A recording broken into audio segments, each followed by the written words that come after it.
سلام درنو لیدونکو، زه روح الله لیزه یم او تاسو له شمشاد څخه تاوده باسونه ګورئ.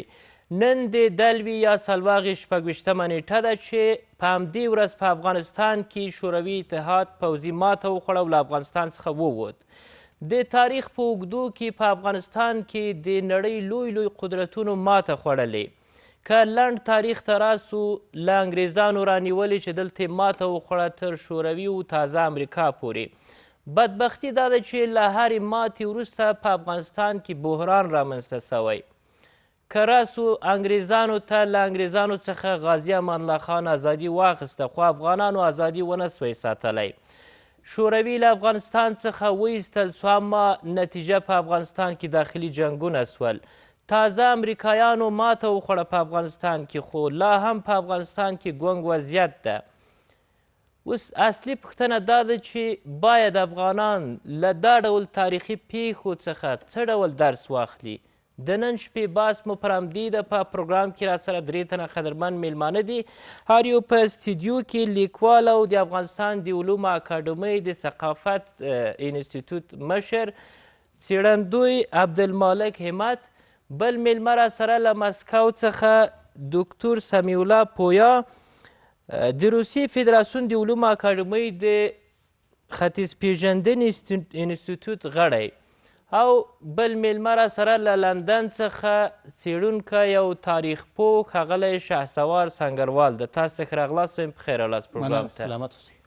سنګروال صاحب، تاسو په افغانستان کې 26 د دلوي پیښه څه ډول تعریفوئ؟ دغه ورځ د افغانستان په تاریخ کې کله چې شورویانو په افغانستان برید وکړ، دا د تاریخ یوه توره دوره ده، او دا چې د افغانستان نه ووتل دا یو بل دغسې حالت دی چې افغانان په نیمه لار کې پرېښودل او پرته له دې چې یو نړیوال تضمین ترلاسه کړي له هېواده ووتل. نو زه درته ویلی سم چې لکه څنګه چې راننوتل او لکه څنګه چې ووتل، دغه دواړه د افغانستان په تاریخ کې دغسې یوه غمیزه رامنځته کړه چې تر اوسه پورې موږ په افغانستان کې راز ستونزو سره لاس و ګرېوان یو. درته ویلی سم که چېرته سرو لښکرو په افغانستان برید نه وای کړی، نو د امریکا او د هغه د ملګرو تورو لښکرو هم په افغانستان باندې برید نه سو کولی. شوروي راوستل سو که راغی؟ هم شوروي راغی، هم شوروي راوستل شو. شوروي ځکه راغی چې شوروي یو اندېښنه درلوده او شوروي ته داسې ناوړه اطلاعات په لاس ورغلي وو چې امریکایان په افغانستان باندې برید کوي، او دوی د دغې اندېښنې د رفع کولو دپاره په افغانستان برید وکړو. خو له بده مرغه دغه ډېره پخوانۍ مسله ده علیزی صاحب، چې د تزاریانو نه د پتر کبیر د وختونه چې هغه به ویلې که څوک هند ونیسي لکه ټوله دنیا چې ونیسي، او څوک چې قسطنطنیه ونیسي لکه په ټوله دنیا چې حکومت کوي. نو دوی کوشش کوو چې تودو اوبو ته یا د هند سمندر ته ځان ورسوي. دا د دوی پخوانۍ هیله وه، خو کله چې په دې باندې پوه سو چې امریکایان سیمې ته راغلي او دا اطلاعات دوی ترلاسه کړل، نو په افغانستان باندې برید وکوو. او د دوی تیار هلته ببرک کارمل چې شوروي کې و، د هغه سره خپلې خبرې پیل کړې. هماغه و چې شوروي ځواکونو ببرک کارمل افغانستان ته راننایسته او د افغانستان واک یې داسې یو چاته ورکړ چې هغه په افغانستان کې کوم سیاسي واک و ځواک نه درلود. سردار محمد نعیم خان امریکې ته لاړ او د امریکې د بهرنیو چارو له وزیر سره یې ولیدل. ورته وویل چې تاسې پاکستان سره مرستې کوئ، دې دپاره چې په سیمه کې یو د وسلو انډول موجود وي، نو تاسې همغه مرسته چې د پاکستان سره یې کوئ د افغانستان سره یې مو کوئ. ولې هغه ورسره دا ونه منله، نو دی مجبور سو چې ورته اړیکې د شوروي اتحاد سره ټینګې کړي. همغه و چې د شوروي اتحاد بخر د دغه ځای نه افغانستان ته راننوته او د افغانستان سره هر اړخیزې مرستې څه په پوځي لحاظ او څه په اقتصادي لحاظ باندې پیل کړي. اما دلته بیا ځینې نور اسناد موجود دي چې وایي مخکې له دې چې شوروي راوستل سي افغانستان ته 6 میاشتې مخکې له هغه نه دلته تلکه ورته کېښودل سوه، یعنې جهادي رهبران په پاکستان کې جذب سول.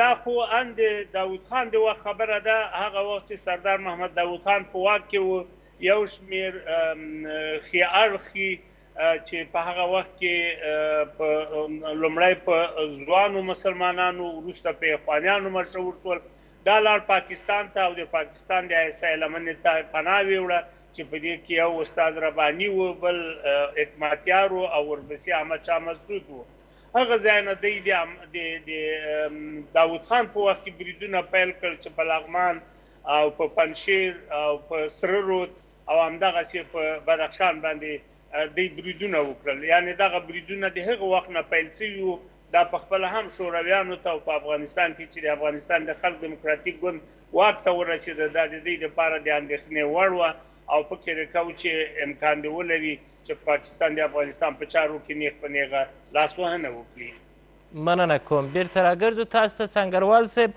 پویا صاحب د شورویانو یرغل په افغانستان کې چا له دغه شورویانو له راتګه ګټه واخیسته او تاوان چا وکړ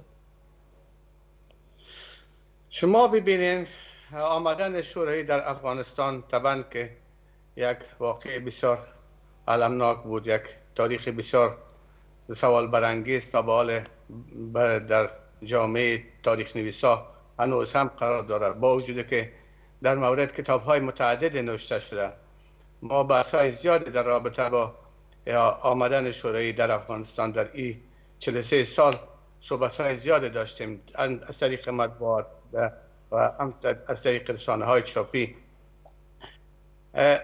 ای که کی برد و کی باخت به همه واویدا است در این جنگ متاسفانه هیچ کس جز مردم افغانستان کسی دیگه نباخت امروز هم شوروی اگر شوروی وجود نداره کشورهایی که شامل اتحاد شوروی بودند امروز اقتصاد خوب دارند تمامیت ارزیشان حفظ است و هم امریکا و هم جهان عرب که مداخلات داشتن در افغانستان همه زندگی آرام خود پیش میبرند اما ما امروز نتیجه هزیست که ما 40 میلیون گرسنه داریم مملکت بسیار ویران و اقتصاد پدسر این حال خود شما قیاس کنید که برنده این جنگ کی بود شوروی آورده شد یا به بالای افغانستان تجاوز کرد ببینید در این قسمت هم بسیار شواهد زیاد وجود داره ما براتون یک کتاب نشان میتم در رابطه با این که از آرشیف های روسیه گرفته شده تماما امو معاهدات قراردادها و خط و خطابی هایی که بین حزب دموکراتیک خلق افغانستان در وقت و یعنی که در وقت حاکمیت در دست حفیظ الله امین بود و بوری سیاسی کمیته مرکزی حزب کمونیست روسیه تماما همه به شکل بسیار منظم در این کتاب آمده و خوشبختانه این کتاب هم به فارسی ترجمه شده توسط یکی از دوستای خوب ما یکی از مترجمین خوب ما آقای وداد و با کمک ما به فارسی هم چاپ شده امید است که به دسترس دوستا قرار بگیره مسائل مهم در این کتاب چی است که کوتاه‌تر اگه بگوین بله مسائل مهمی که در این کتاب اگر شما از سر تا آخر ببینید تماما خواهشات بوده که حکومت افغانستان او وقت از اتحاد شوروی در مبنی بر آمدن قوای خود در افغانستان بوده ما در اینجا هیچ سند را پیدا نکردیم که اینجا خود روسیه شوروی رو تصمیم گرفته باشه که مستقلانه تصمیم گرفته باشه که قوای خود به افغانستان روان کنه در اینجا با صراحت میتونم که بر شما بگویم که این تصمیم و این خواهش از طرف حکومت افغانستان صورت گرفته بود اما امریکا میگه که ما به خاطر از اینکه قصد جنگ ویتنام بگیریم وادار ساختیم که روسیه باید بیاید پاکستان میگه که ما نمیخواستیم یک افغانستان قوی در پالی ما باشه به او خاطر همکاری کردیم بله در این قسمت من میخواستم یک کتاب دیگر بر شما نشان بدم نویسنده از جورج کرایلس که در رابطه به جنگ چارلی ویلسون یکی از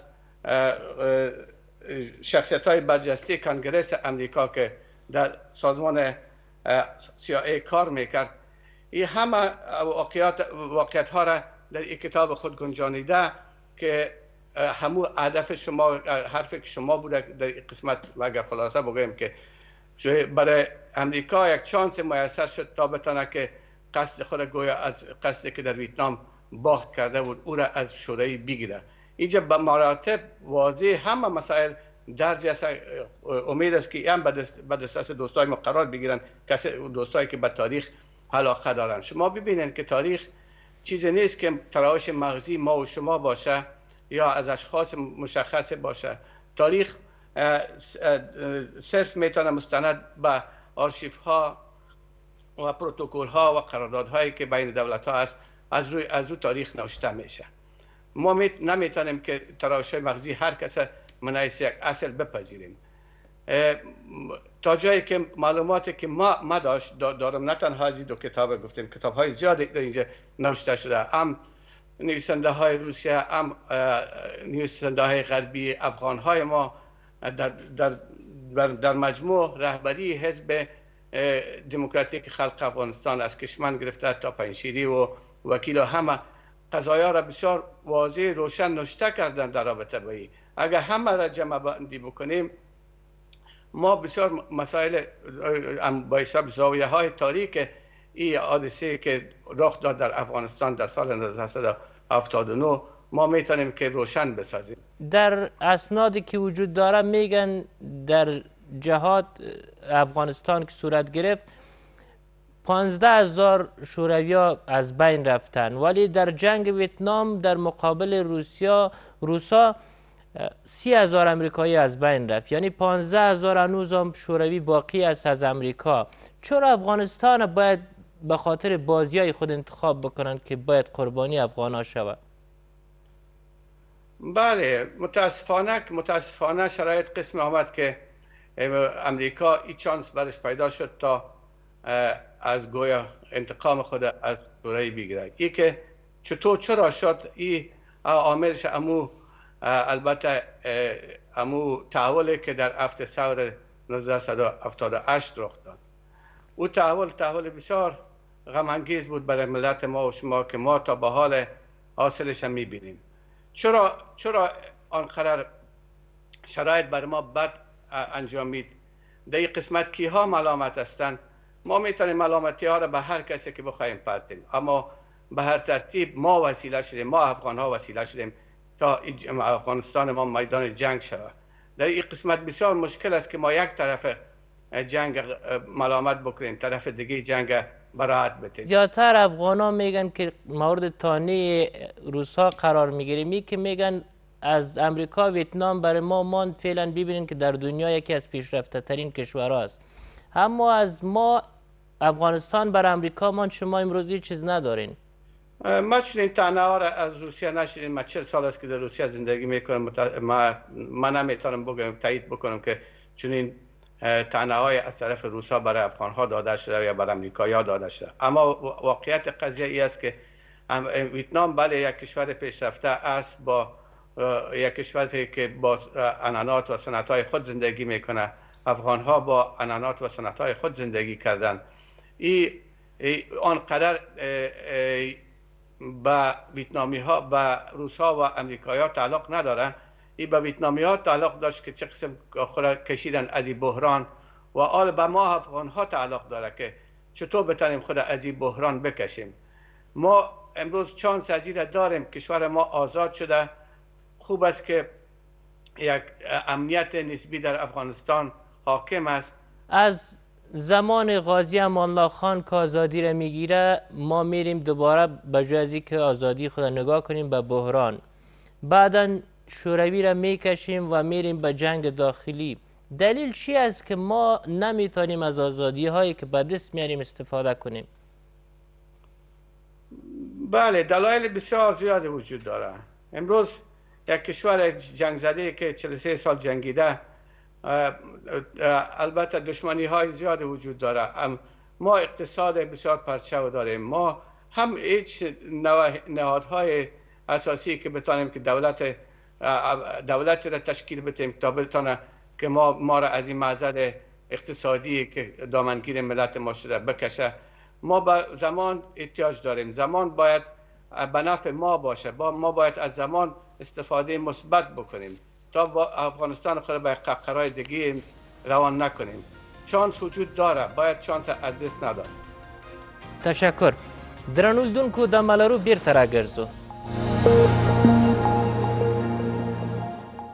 بیا هم په خیر رالاست. همت صاحب، افغانستان د زبرځواکونو له ماتې وروسته چې دلته ماته خوري بیا هم بحران ته ځي، ولې ستاسو په نظر دلیل څه کیدلی شي؟ خبره هر وخت د افغانستان د حکومتونو په چارواکو مشرانو کې خرابه وي. هر وخت دوی پردو ته د تجاوز او تیري بستر اوار کړی وي. هر وخت دوی دغه افغانان چې لکه زمریان خپل ډوډۍ په خپله پیدا کولی شي، خپل وطن په خپله آبادولی شي، دوی تر دې اندازې پورې تعجز او بیچاره کې چې دوی حتی احتیاج شي چې نورو ته لاس وغځوي او د نورو څخه کومکونه وغواړي او د هغو لاسونه د افغانستان په داخلي چارو کې ملوث کړي او بالاخره هم دوی مات شي، هم خلک مایوسه او د دربدریو مصایبو سره مخامخ شي. ښه مثال یې دا دی چې د امان الله خان په وختو کې د افغانستان مشرانو او د افغانستان خلکو د انګریزانو په مقابل ډیرې قهرمانانه او اتلوالې مبارزې وکړلې، هم د جګړې په ساحه کې، هم د قلم و نوشتې په ساحه کې، هم په خوله په نورو اما بالاخره ازادي ترلاسه شوله، خپلواکي ترلاسه شوله، مګر متاسفانه په دغه حکومت کې جنجالونه رامنځته شوله. خپل د حکومت خلکو د امان الله خان سره خیانت وکړي، د امان الله خان سره ملاتړ ونه کړي.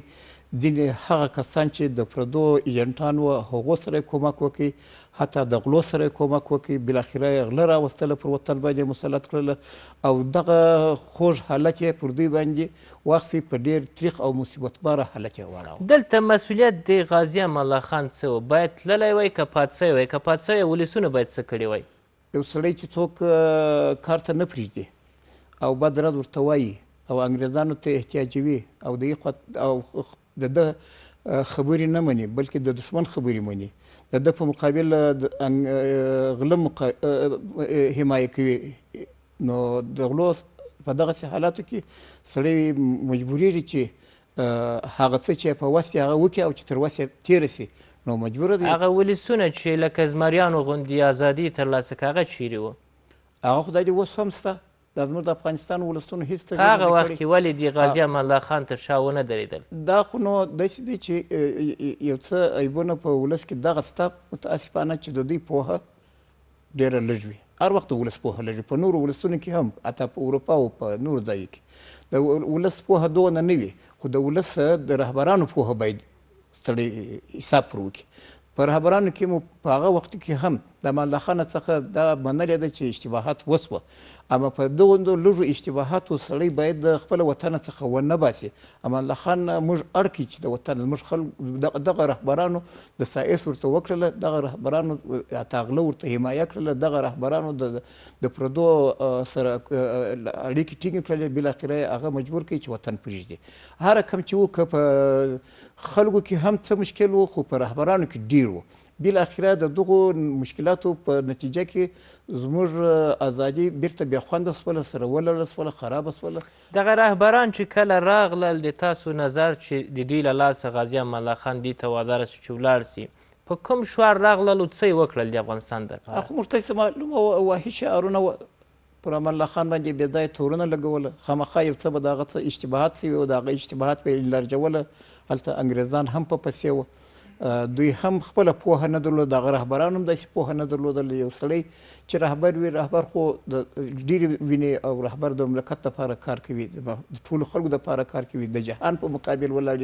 دوی به په ډېرو لږو کوچني کوچني خبرو باندې اخته شول، خلک به یې خطا ایستله، بالاخره د ده په مقابل راپورته کول. دغه اوس هم په ډېرو وختو کې دغه حالت دغسې خراب شوی دی. ولې داخلي جنګ رامنځته شو؟ د دوی ګټې فقط دغه وې چې د دوی جیبونو کې څه ولوېږي، بس دغه یې ګټه بلله، نور نه د وطن په ګټه نه د د خپل خلکو په ګټه وه. دوی تر ټولو لوی جنایت وکړي. حتی د امان الله خان تر وختو په دغه اوس نږدې وختو کې دوی ډېر ستر جنایتونه کړي دي، مګر بیا هم دا دي اوس هم لګیا دي چې نور جنایتونه هم کول غواړي. دوی اصلا دوی د امریکا و تجاوز ته دوی بستر هوار کړي، دوی لار هواره کړل، دوی وغوښتله چې راشي. دوی دلته تر دې اندازې پورې حالت خراب کړي چې هر چا غوښتي وای باید راغلی وای. نو امریکا خو نو د پخوا څخه یې دلته اهداف درلودله. اسلام یو شعار یو جهاد، ولې دلته دوی په خپلو منځو کې سره ووهل؟ متاسفانه اسلام خو واقعا اسلام دی، وسط اسلام دی، متوسط منځلارې اسلام دی. په اسلام کې نه دغه افراط و تفریط شته، نه په دغه اسلام کې دغه رقم جنایتونه باید وي، نه اسلام د دې جنایتو طرفداره دی بلکې د دې بیزاره دی. دوی پر هغه دنیا هر یو د خدای په حضور کې خپل جوابونه ورکړي او خدای تعالی به که زه پوهېدم د قرآن و حدیث و د کتابونو له مخې دوی ته به سخته سزا ورکړي. او دوی ډېر غټ جرمونه کړي دي افغانستان د ولس په مقابل. دوی اصلا اسلام د خپلو ګټو تابع کړی و، نه ده چې اسلام ته دوی تابع شي. دوی اسلام ته نه و متې، دوی چې هر څه بې خودخواهي غوښتله، هر څه چې به د دوی ګټې وي، هر څه چې به دوی کوله، هر څه چې به د دوی بدارانو چې عبارت د پاکستانیانو څخه وه، عبارت د امریکایانو څخه وه او ځینې نور، د دغو په ګټه یې کار کاوه. د افغانستان د خلکو په ګټه یې هېڅ کار نه اوله ورځ کړی دی، نه په جنګ کې کړی دی. په جنګ کې یې ګرده خلک مړه کړل، ګرده خلک یې زموږ وخت تباه یې کړل، قرباني زموږ خلکو ورکړلې، نتایج یې بالاخره په خاورو ولړل. اما همدغه رهبران بیا وایي چې موږ روس ته ماته ورکړله، نړۍ ته مو ازادي ورکړله. نه نه نه، داسې نه ده. اصلا ولس دی چې هم یې انګریزانو ته ماته ورکړله، ولس دی چې هم یې روسانو ته ماته ورکړله، ولس دی چې اوس یې هم امریکایانو ته سخته شدیده ماته ورکړله.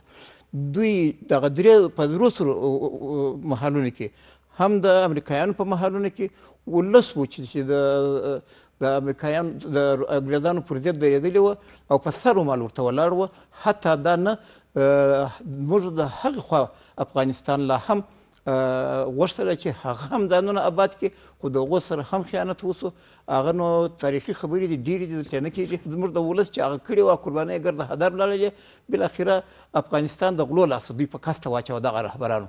او په د روسانو په وخت کې دغو رهبرانو هېڅ نه دي کړي. دغو رهبرانو بیا له دې چې په خارجي هېوادونو کې، په پردیو هېوادونو کې عیش شړکې وهلې او د هغو رشوتونه، سیاسي رشوتونه یې اخیستله او بالاخره یو د بله سره وهله پر پیسو باندې، پر مادیاتو باندې. بل دوی هېڅ نه دي کړي. بالاخره خلک هم وخت ټکور ټکور یې کړله، هم یې د روسانو په مقابل وجنګوله. هغه خو لا پروا نه کوي، د وطن په لار کې وه، د جهاد په لار کې وه. او بیا یې خپله راواخیستله، ډلګۍ جوړې کړلې. داسې په یاد یا به نه په یاد د کابل یې واخیستې، کوڅه کوڅه یې کوي، هره کوڅه کې به یو رهبر ولاړ و، څو نفره به یې په ځان پسې درولي وه. بالاخره یې ټکور ټکور کوي افغانستان. اوس هم هېچا څه نه دي ورته ویلي. دغه خلک باید محاکمه سي. د دغو خلکو ډېر لوی جنایت کړي دي چې خدای تعالی یې محاکمه کوي. نو موږ په طریق اوله محاکمه کوو او د خلکو حقوق د دوی څخه باید واخیستل سي. خپله پتري کبیر ویلي وه چې د اسیا وحشي ولسونه موږ باید رامعموتې کړو او تودو اوبو ته ځان ورسوو. دا د دوی یو تاریخي پالیسي او پلان د دوی په پلان کې وه. اما بستر د دوی و تجاوز ته د داود خان د کودتا څخه وغوړېدی. داود خان و چې داسې اعمال یې ترسره کړله چې په افغانستان کې لار د روس و تجاوز ته اواره کړله. د داود خان و چې پر یوه سر یې د روسانو د کسانو څخه کار واخیستی او پر بل سر یې د هغو سره بیا داسې وضعیت وکړي چې خپل ځان یې په خپله قبر وکړي. دغه حالت و چې د روسانو راتلو ته دلته زمینه مساعده شوله. روسان راوستل سوي نه دي، داسې چې مثلا نورو خارجیانو زمینه ورته مساعده کړي. واقعیت یې دا دی چې روسانو ته د داود خان په شمول ډېرو خلکو زمینه مساعده کړله. دغه سړی چې په تاریخ کې د ګوډاګي په نامه یادېږي، دوهم شاه شجاع په نامه یادېږي چې ببرکالمال نومېږي، دغه او د دغه ډلې ډېر کومک ورسره وکړي د دوی راتلو سره. او پاته سو بیا چې راغلله درسته ده، دلته هم ولس هم ځینې سیاسي ګوندونه چې هغه ځینې د اخوانیانو په نامه یادېدل، ځینې په نورو نومونه یادېدل، ټول د روسانو په مقابل ودرېدل مګر تعصب دا دی چې دوی اصلا سیاسي پوهه نه درلودله او یو د مادیاتو ډېر تابع وه. د دغه سیاسي پوهې نه درلودلو او د مادیاتو د خوښۍ په سبب امریکایانو داسې کړله چې هم یې خپلو خلکو ته دوی واخیستله رنګدرده یې کړله، هم یې خدای ته رنګدرده کړله، هم یې په دوی جنایتونه وکړله، هم یې خپل خلک ورسره په مشکلاتو اخته شول. بالاخره تر اوسه پورې دوی رنګزرده دي، دوی خوار دي، دوی بیچاره دي، فقط او فقط سترګې نه لري. که سترګې ولري دوی به د سیاست و، د حکومت و، د حکومتدارۍ نوم بیا نه اخیستلی، اتا پټ وایي د خلکو څخه. زموږ خلک په هیڅ نه دي ملامت. زموږ خلکو خپلې قربانۍ لکه څنګه چې ښایي د وطن دپاره، د وطن د ابادۍ دپاره، د اسلام دپاره، د اسلام د سرلوړۍ دپاره ورکړي دي. مننه کوم. سنګروال صاحب، تاریخي اشتباهات زموږ څه شي دي که په لنډه یې ووایاست؟ یو خو تاسو پوهېږئ چې د افغانستان هغه قبیلوي جوړښت یا وروسته پاتې والی دا یو ستر لامل دی، او بل ستر لامل خو یې هماغه د بهرنیو هېوادونو بریدونه دي. له بده مرغه تاسو ته معلومه دی چې په 1839 کال چې انګریزانو برید وکړ او بیا یې په 1809 کال بل برید وکړ. د دغه برید د اول د دوم برید ترمنځ 40 کاله تفاوت و. موږ د جګړې کلتور له یو نسل نه بل نسل ته ولېږدوو او 40 کاله وروسته بیا د 1809 نه په 1919 کال بل برید وسو. بیا موږ د جګړې کلتور د ځان سره انتقال کړ، بیا د انګریزانو په وړاندې د 3 واړو جګړو کې ودرېدلو. دغه یوه لویه بدمرغي همدلته وه چې موږ ولس فقط په جګړه کې ښکېل سو او همیشه هم د جګړې فکر کوه، او کله به چې جګړه پای ته ورسېدله بیا هم موږ سره همدغه فکر و. خو له بده مرغه چې پوهه، زده کړه، نالوستي دا ټول هغه څه و چې د موږ ونسو کولی چې هغه بری چې باید لمانځلی وای هغه مو نسو لمانځلی. همدغسې تاسو د امان الله خان خبره یاده کړه. د امان الله خان په وخت کې 3 ستر لاملونه و چې امان الله خان د ماتې سره مخ کړ. لومړی په خپله یو شمېر درباریانو چې د امان الله خان پر وړاندې توطیې کولې له یوې خوا د سره و، له بلې خوا د انګریزانو سره اړیکې درلودلې، او دویم په خپله بهرنۍ لاسوهنې وې چې فرضاً تاسې د عربي لارنس خبره اورېدلې ده. لارنس سیمې ته راغی، د امان الله خان پر وړاندې تبلیغات شروع کړل. او دریم په خپله امان الله خان ځینې داسې اصلاحات رامنځته کړل چې د وخت سره یو څه بیګانه و. نو دغه ټول لاملونه لاس په لاس شو چې له بده مرغه موږ هغه استقلال چې د وینو په قیمت اخیستی و هغه ونسو ساتلی، او دلته تیار دښمن ناست و او دښمن د خپل د موږ د نالوستي ولس نه ناوړه استفاده وکړه، او امان الله خان چې ځان سره ډېر پرمختللي پروګرامونه درلودل هغه یې دې ته پرېنښودل چې عملي سي. همدغه چې شورویان راغلل او د شورویانو برید یوه خبره وه، دا یو بدمرغي راوړه، او ناڅاپي وتلو یې یو بله لویه بدمرغي تر شا پرېښودله. او په خپله په داخل کې تاسو ته معلومه دی چې هغه د اول نه مجاهدین تقریبا په 4 ډلو ویشل سوي وو چې هغه چې په پاکستان کې شتون درلوده او هغه چې په ایران کې شتون درلوده. 8 شاوخوا دغه ډلې په خپله په خپلو کې سره جوړې نه وې. تاسو ته معلومه دی چې هغه وخت د ژنیو موافقه لیک لاسلیک کېده، د هغه په د مجاهدینو په استازیتوب باندې زین نوراني د پاکستان استازي هغه د ژنیو موافقه لاسلیک کړه د افغانستان د بهرنیو چارو وزیر له وکیل سره. یعنې دلته د دې نه معلومیږي چې هغه وخت د په یو خوله نه و چې لاړ شي دغه موافقه لیک دی لاسلیک کړی وای، هغه د دې په استازیتوب باندې پاکستان لاسلیک کړ. هماغه ډلې چې افغانستان ته راغلي دی د خپل واک د ترلاسه کولو دپاره او چې خپل واک ته ورسیږي او ډېر امتیازات ترلاسه کړي، او هغه قرباني چې ولس ورکړې وه هغه قرباني ته درناوی ونه کو. له بده مرغه چې له یوې خوا خو په رهبرانو کې دغه پوهاوی نه و، او دوی نه سیاسي پوهه تر دې کچې درلودله چې افغانستان هغه قرباني چې ولس ورکړي هغه قرباني وساتي، او له بلې خوا په خپله په دې کې بهرنی لاس موجود و تر ډېره بریده پورې پاکستان خپل ګټې پاللې د خپل ګټو لپاره د استعمالول د په یو خپل نه پرېښودل. نو همدا لامل و چې هم هغه د وروسته پاتې والی و، هغه د سیاسي پوخوالي شتون نه درلود، او له بلې خوا د بهرنیو هیوادونو له یوې خوا پاکستان خپلې ګټې درلودې او له بلې خوا امریکې ګټې درلودلې چې خپل سیال شوروي ته په دغه سیمه کې ماته ورکړي. نو دا ټول لاملونه لاس په لاس شول او بالاخره غچ او انتقام د افغانستان د خلکو له ولس نه واخیستل شو او افغانستان یو ځل بیا په کنډواله بدل. اما کله که راسو پوخوالي ته چې یو څوک باید سیاسي پوخوالي ته ورسیږي، صحیح د هغه وخت پوخوالي ته دوی نه ورسېدلې، اما نن تیر 20 کاله کارجابي کېږي، انتقادات زیاتره په همدغه رهبرانو او مشرانو کېږي.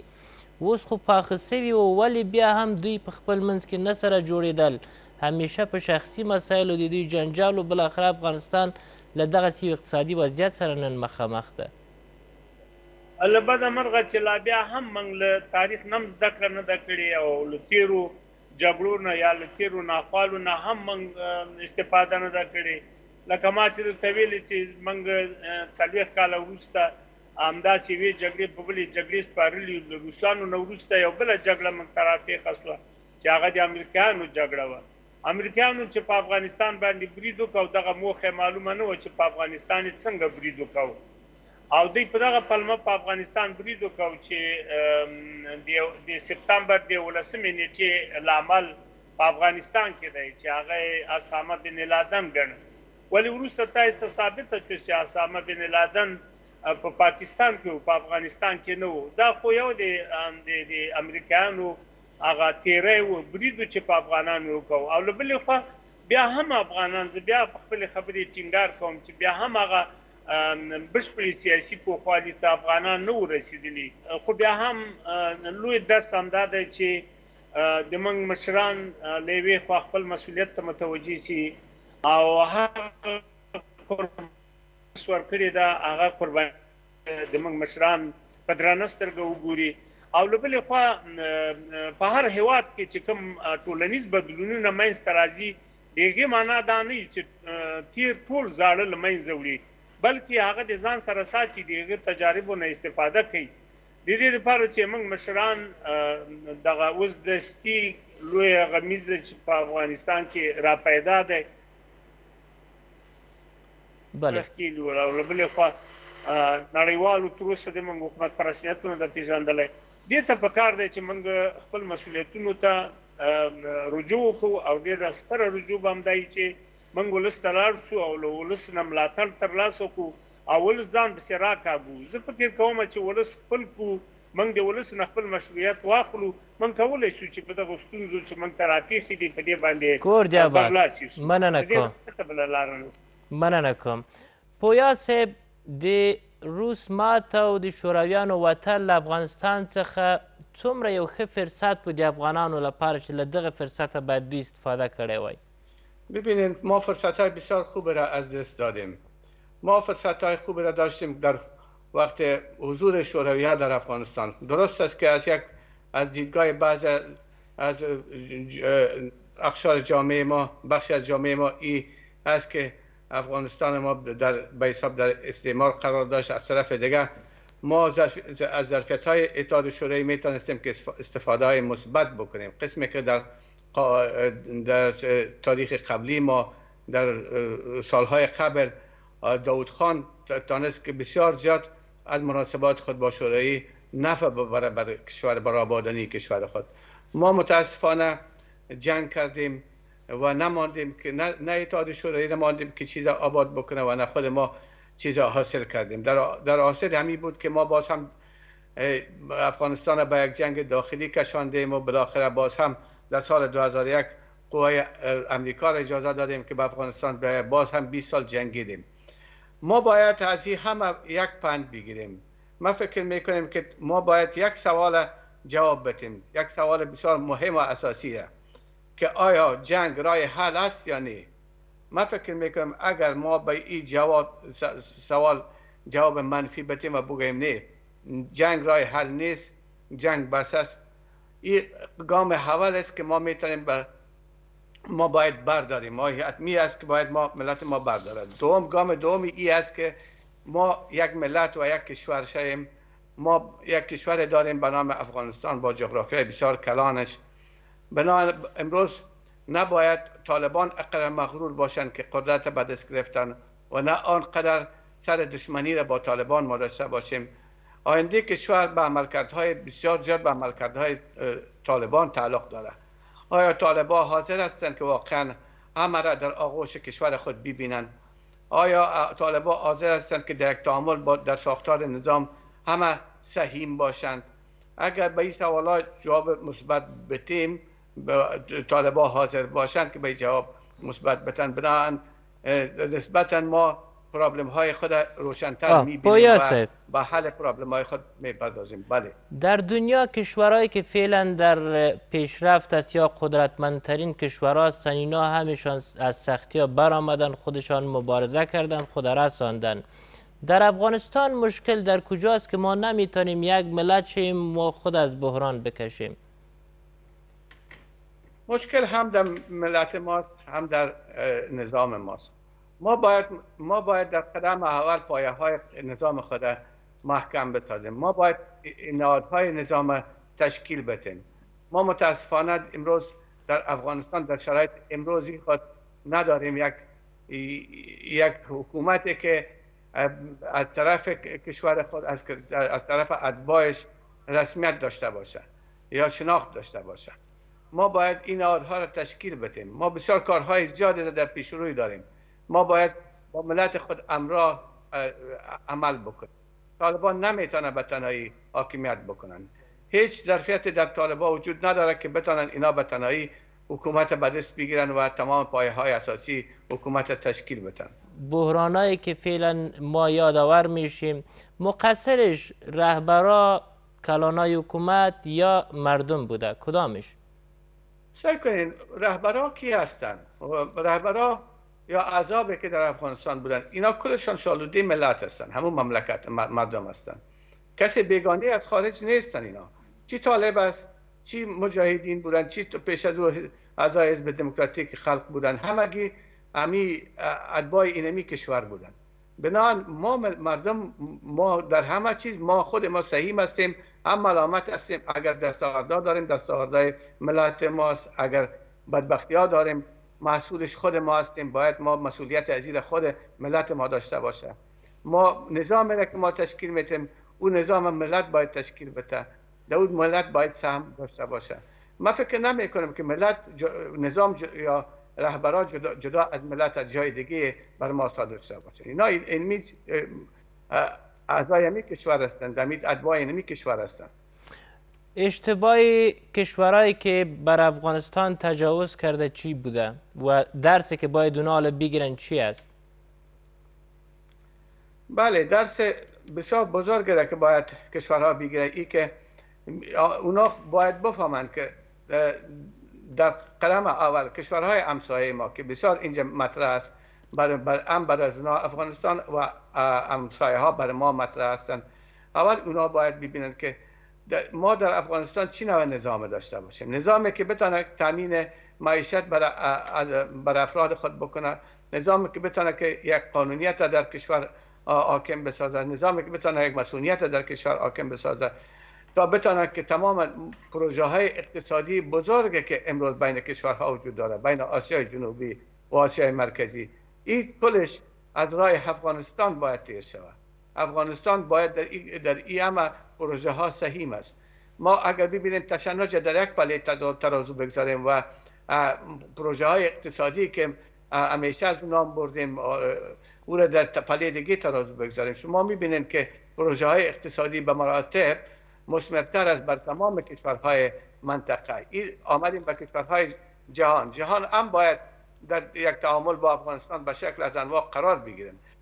من فکر نکنم که اگر ما افغانستان باز یک لانه تروریسم جور کنیم، در اینجا دهشت و وحشت ایجاد بکنن، بتونن که این صدمهش بر کشورهای دیگه نرسه. ما حادثه سپتامبر خوب با یاد داریم که امریکا فکر میکرد که بسیار دور است از افغانستان و صدمهش نمیرسه. دیدیم که امروز متاسفانه یک لانه تروریستی ایجاد شد بخیر افغانستان به یه حالت کشانده شد. به او خاطر من فکر میکنم تمام کشورها برای تامین امنیت در افغانستان باید عمل بکنن. کور جواد ډیره مننه کوم.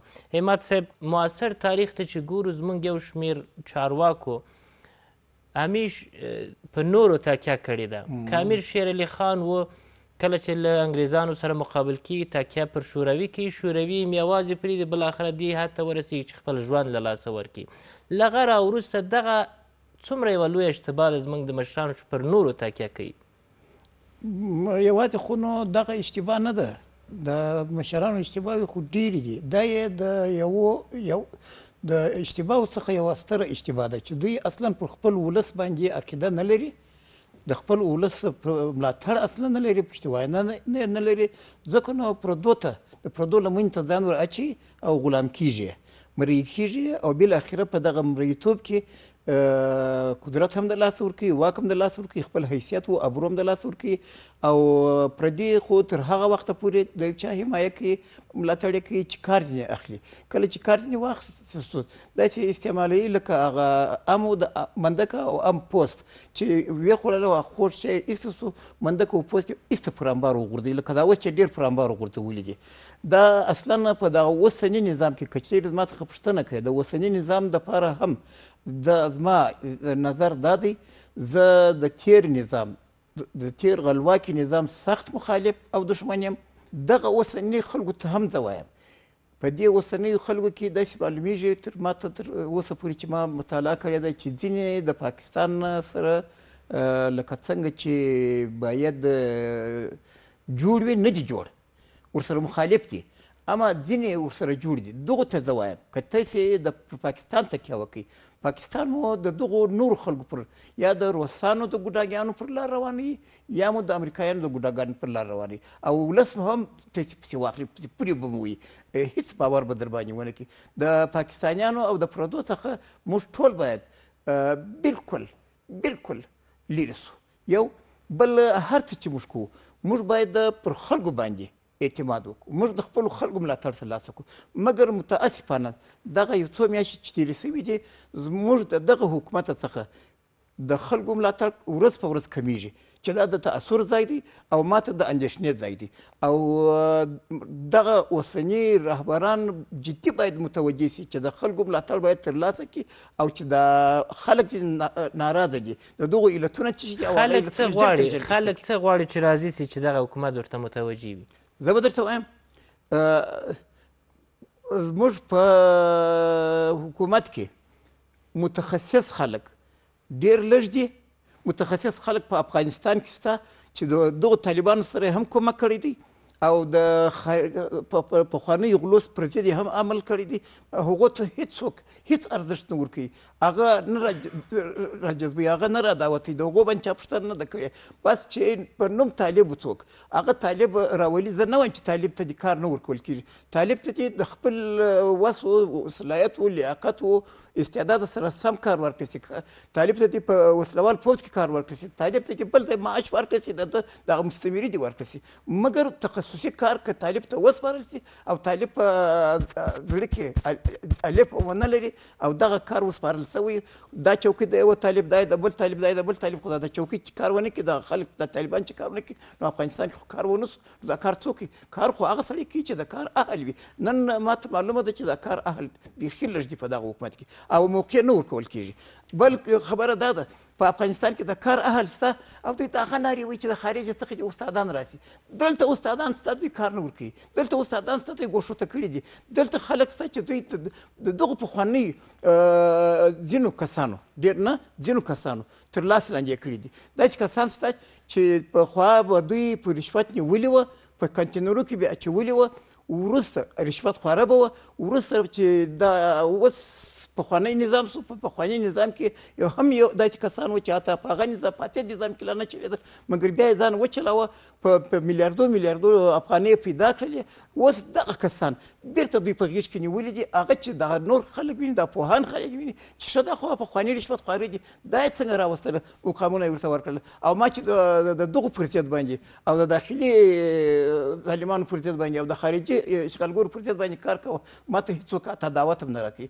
دغه یو یو خلا ده دا باید ډکه سي دغه خلک ته باید موقع ورنه کړه سي بلکې دا باید محاکمه سي چا چې زما ورور وژلی او هغه اوس ښاغلی ګرځي ځکه چې هر څومره ښه سړی سم هر څومره د وطن طرفدار سم هر څومره د اسلام طرفدار سم مګر بیا مې په زړه کې وکړای چې ښه طالبه ته نو دغه سړي ته ولي اما وطن و یووالي ته ضرورت لري یا احساسي د غله سره یووالی د قاتل سره یووالی د وطن د دشمن سره یووالی د پردو د ګوډاګي سره یووالی هیڅوک نه غواړي یووالی د افغانستان د 15 میلیونو نفوس سره چې په کلو بانډو ښارو په دغو ځای کې اوسېږي دا هم ښه پوهان لري ښه خلک لري ښه متخصصین لري د دغو څخه دې کار واخیستل خلکو څومره قرباني ورکړي چې نن یې باید یوازې ورکړي کور سوي دي دا خوار سوي دي خلک چې د امریکا حتی د بمونو په مور والبزل سول خلک چې هغه ښځې د لاسه ورکړل خلکو چې خپل اولادونه د لاسه ورکړل خلکو چې خپل مځکې او کورونه ټکور ټکور یې سول خپل پلرونه او خورونه یې د لاسه ورکړل بندیخانو کې وراسته سول خلکو چې په قلمه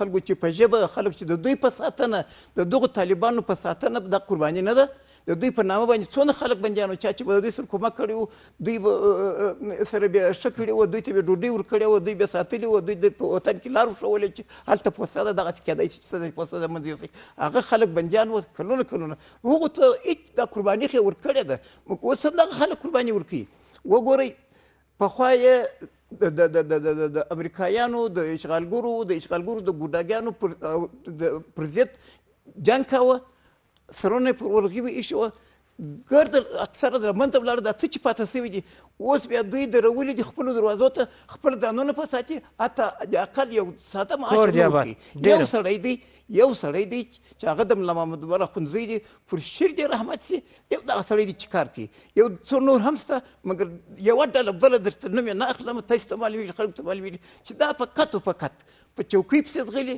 په پیسو پسې ځغلي په امتیاز پسې ځغلي په موټر پسې ځغلي کور دې آباد درنو لیدونکو تاوده بحثونه پر همدې ځای سر ته رسیږي څه چې مو واورېدل د میلمنو خپل نظر و موږ د هر چا نظر ته احترام لرو تر راتلونکي پورې مو په الله سپارم خوشحاله شئ له لیدلو مو مننه